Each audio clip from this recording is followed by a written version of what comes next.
What's going on, YouTube? It's your boy, CamATL, and welcome back to another video. Thank you guys for joining me. As always, drop a like down below because I already know you're going to love it. Okay? Subscribe to the channel if you haven't already, because if you haven't subscribed, then I just don't know what you're doing, especially if you play DFS. Comment anything in the comment section down below to enter your name into the $50 giveaway that I do every single week on this channel because I love you. Okay? Now, there's not many people in this world that do love you, but I do. Okay? You can know that for certain. All right? So go about your day knowing that you have an extra person who loves you. All right? Anyway, thank you guys for joining me as always, man. As you guys know in these NBA high fives, what I do is I put my 5 core guys from the beginning look of the slate on here, get you guys started, get you guys, on the right track. And as the day goes on, a lot of things can happen. You guys know with NBA, the biggest thing in NBA is taking advantage of injury spots. So obviously in the morning we have certain injury stuff that we know, but by the end of the day there's going to be a million things new that we didn't know now. Okay, so I'm just letting you know that now. So if you're watching this at 4 o'clock today, I'm recording this early morning. Any news that has come out after that, I'm not aware of. Okay, so let's go ahead and get straight into it. High five. Let's get it. Let's keep the streak going. Greenlightdfs.com if you're interested in joining the squad. We also have an optimizer on there too that comes free with daily memberships that you can use to build your GPP lines and stuff like that. We are on a very nice streak. I believe we're 7 in a row, something like that, right around there, about 7 in a row, W's in a row. So it's been great. Right now, I'm focused on beating our previous record, which I believe is 13 to 14, maybe higher. I can't remember exactly, but I'm not really worried. I'm just trying to stack it up right now. So let's go ahead and just keep it going, all right? Starting off at point guard, I'm going to start it off with Darius Garland. In my opinion, Darius Garland is too cheap. Now, if you guys remember how well he was playing at the beginning of the year, this dude was balling 41, 53. Then he dropped down to 27, 37, 30. Like, he was a solid contributor in the starting lineup before he dealt with injury. Okay? He was out for a while. Now he's back. Okay? His minutes are trending up. He got 22 minutes in his first game back, then 23, then 26 against the Lakers last game. I'm expecting him to be back up around 30 here. And against Detroit, it's a fantastic matchup here. All right, Detroit's one of the worst defenses in the league. Darius Garland's in a fantastic spot. Giving him close to 30 minutes, I mean, at 4-6, Draftkings is pretty much trying to tell you, look, here you go. Here's a beautiful play, price point wise. I mean, point per dollar, I think it's pretty easy. He hits value here. I think he's going to get over 25. So even if you round his price up to 5K, I still expect him to hit 5X pretty easily.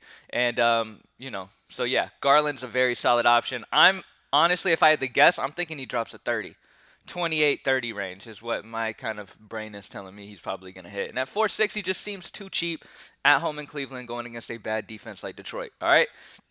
Next up, Russell Westbrook is expected to sit, so obviously that's a big bump to Beal. Beal's going to be running this offense. Beal's going to be a fantastic option. He is over 10K. It'll make it a lot easier to get Beal in if we get a lot of amazing value as the day goes on. Most of the time, I will say this. I'm not having Beal in the high five. I will say this. Majority of the time, I find a way to get Beal. If there's value that pops and some 3K-ish, under 4K range guys that pop that I feel good about, I make sure I get Beal in. But in situations where there's not much value, I prefer to balance a little bit. Even though I think Beal's going to smash here, I really am hoping we get some solid value to be able to comfortably get him at 10-2. Now, he could drop 60 and hit 6x still at 10-2, okay? But I'm just saying we need some great value. And I'm going to, in the high five, I'm going to give you some value, and that's going to be Neto. All right. Raul Neto is 4-3. This is a dude whose usage is very, very nice with Westbrook off the floor and all these other guys off the floor. All right. With Rui off the floor and all these other dudes for Washington off, Neto gets a very solid bump. Okay. Points per minute, he gets a good bit. He's over a point per minute easily with all these guys off the floor. Okay. As we saw last night, he got 22 minutes, 24 DraftKings points at 4-3. Okay, and I'm expecting those minutes to be a little higher. That was his first game back. He wasn't in the starting lineup. I wouldn't be surprised if he ends up back in the starting lineup here. With Westbrook being out, because Westbrook played and he still got 24. With Westbrook doubtful because of a back-to-back and most likely resting. Now, if Westbrook plays, I'm probably not going to play this.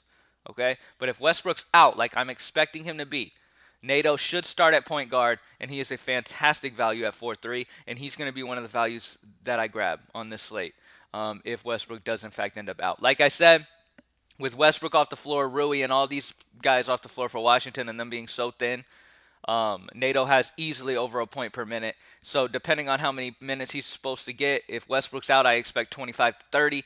I'm expecting 25 to 30 DraftKings points. So I really love Nato here in this spot at 4-3. All right.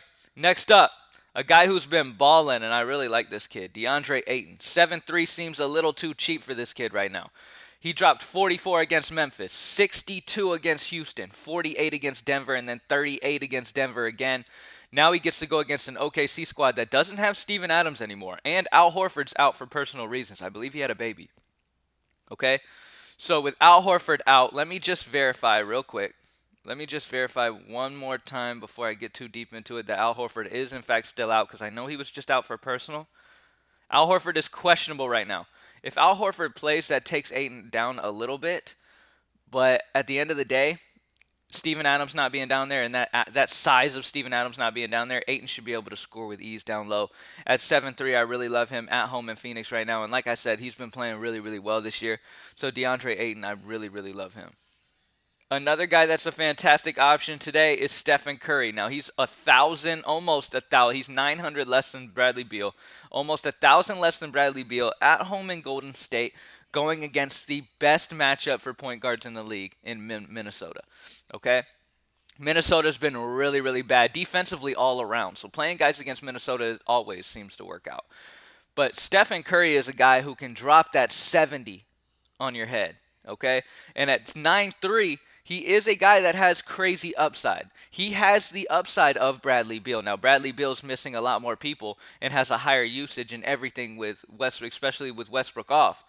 But Curry gives you some similar upside at 9-3. Okay, for 1,000 less, Stephen Curry gets you that. It's a fantastic matchup, and don't forget, yes, he's not getting any bumps right now with like Wiggins out or Oubre out, nothing like that. He's not getting any of that. But don't forget, Klay Thompson is still out. Okay, that's still a bump to Stephen Curry in general. Since the beginning of the year, he's had a natural bump with no Klay Thompson being in. Okay, so I love Steph Curry. He is shooting the ball very, very well right now. He just dropped 53 against this Minnesota squad in 34 minutes. He's been extremely consistent. He's had a few down games where he got like 29 against the Toronto defense that does very good at like double teaming guards and doing really well. Minnesota, there's no chance in hell. He's going to drop another 50 bomb easily. And at 9-3, it just feels pretty damn safe to me that he gets 50. All right. Last but not least, you know I love this dude, and I always go back to him, especially when he's just too cheap. And 9-2 just feels too cheap, man. 40, like, let's just put him at, let's put him down a little bit to 9K. 5X is 45. That's what we want minimum. We want about 47, 48 minimum. I'm seeing 50 easily against Sacramento. They've been one of the worst teams in the league down low against bigs. Hassan Whiteside being probable is going to help them a little bit because Whiteside's a solid defender down low, but he's just sluggish. You don't know what Whiteside you're going to get on any given night. He's still big as shit, so he can get blocks and stuff. But at the end of the day, Whiteside can be out there like looking like a turtle up and down, and not looking like he wants to play basketball. Like the kid just doesn't seem like he wants to be playing basketball most of the time. So at the end of the day, Vooch is going to dominate down low. Okay, Hassan Whiteside's way too slow on his feet to keep up with Vooch. Vooch's footwork is way too good for him. It's a huge mismatch, okay? Vooch is going to eat them alive. And at 9-2, I'm expecting a 50 bomb, so of course I love him as a nice point per dollar play on this slate. And that's it. We got Darius Garland. Like I said, I'm expecting him back up around the 28 to 30 minute range. Going against Detroit, great matchup. 4-6 just feels a little cheap to me. Okay, like I understand that he hasn't done much in a while, but that's because of injury, and then he came back and his minutes are being ramped up. But before that, he was a solid contributor, man. All right, he was doing great at the beginning of the year. He looked fantastic. So him being back and at 4-6 seems too cheap. Raul Neto gets you cheap exposure. This is where you get your value today. Okay? Don't get me wrong. I don't have Bradley Beal in this high five, but I love Bradley Beal. Okay, you have Anthony Gill as a value, who he actually played last night. He hit value, did decent. Okay, Washington is the team to get solid, cheap value from today. And they are the guys that I'll go for. Neto is one of the guys in particular. If Westbrook does miss, Neto should start at point guard, and it's going to be a fantastic play, and I'll be locking him in at 4-3 with how thin they are at guard. Garrison Matthews is solid. I already said Anthony Gill. Jerome Robinson, if he ends up in the starting lineup by chance. Isaac Bonga, you have to really pull my leg to get me to play Bonga because Bonga's usage, even with these guys out, is like nothing, like 11%. Like he just doesn't do anything offensively. He has his moments where he can get you the 20. Problem is he's 4K or something. Let me double check what Bonga is. What is Bonga's price right now? Bonga's 4-3. So if he gets you that 20 like he's capable of, that's still barely hitting 5x. If he would have to get about 25 to hit 5x almost. So I don't love Bonga, but outside of that, Nato, Garrison Matthews, obviously Beal, Jerome Robinson is a scorer. He let a lot of people down last night. I would expect him to possibly bounce back here. The centers, Jordan Bell, those guys, they're going to be value as well. Just, as the slate goes on, kind of feel it out, see what the starting lineup ends up being. They might play with it again, who knows, but Nato for sure at 4-3. I love him. And don't get me wrong, Bradley Beal's not in this high five, but I do love Bradley Beal, especially if we get some really solid value throughout the day, all right? Deandre Ayton at home in Phoenix going against OKC. Really love this spot here for him. He's too cheap at 7-3, plain and simple. He's just too cheap. It's a point per dollar play. I'm expecting 40 at least, and that's just easy. Even if, let's say you round him up from 7-3 to 8K, which is a $700 roundup. 5x is 40 at that point. He's just easily hitting that, plain and simple. Okay, I would put money on DeAndre Ayton hitting 40 DraftKings points here, and that's value at 7-3. Stephen Curry at 9-3. I just love the play here. Don't forget, I know he's not getting any immediate bump with Oubre and them, but like I said, Klay Thompson is still out. KD's no longer with this team, so he's still the guy here. Okay, Oubre and Wiggins are getting more comfortable, but he's still the guy, and he still has slate-breaking upside regardless. He still can drop that 60 bomb, and Minnesota's been one of the worst teams in the league versus point guards. So I love it. I think he's going to absolutely eat. And then Vooch, man, he's still just too cheap. The dude is a very consistent player, plain and simple. Now he gets to go against Sacramento, which is like second, third worst against centers. He just should go. He should eat them alive, plain and simple. I just love Vooch. You guys know me. I always go to Vooch. If he's low 9Ks, I always end up on Vooch. It just is what it is. He never lets me down. All right. Thank you guys for joining me as always. Greenlightdfs.com. Join the squad, man. Let's keep this streak going. Let's keep it going. Stack that money up. Use smart bankroll management. And I'm out. Peace.